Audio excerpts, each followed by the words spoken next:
Happy Juneteenth to my fellow African Americans.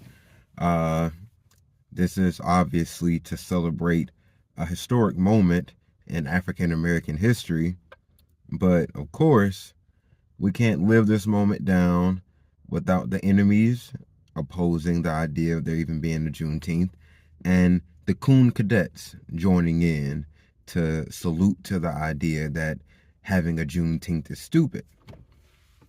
Celebrating the freedom of enslaved Africans in America is silly to them.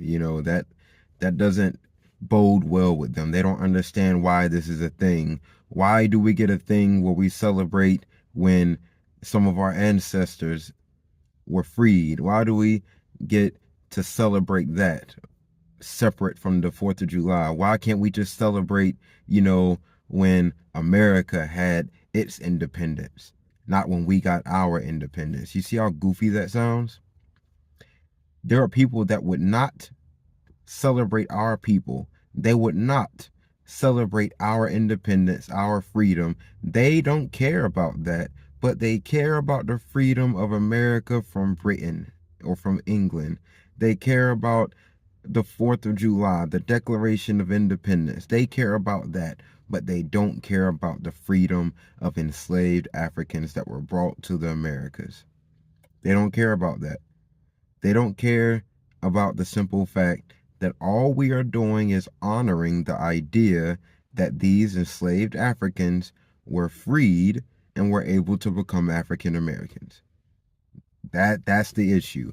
And then African Americans have an issue with this because this puts a blotch on their whole idea that they are not African, because how can you not be African when this whole idea is about freeing enslaved Africans?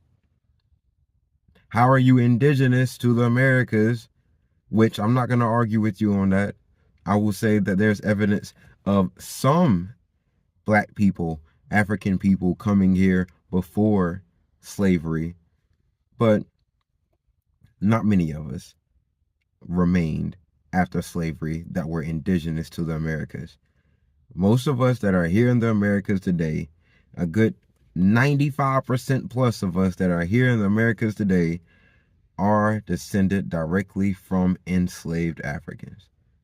So let's not even play that game. Let's not play the Coon Cadet game, and let's not play the ignorant nigga game. Let's play the idea that, or let's not play anything. Let's live the idea and the reality that we are African Americans who are descendants of freed, enslaved Africans.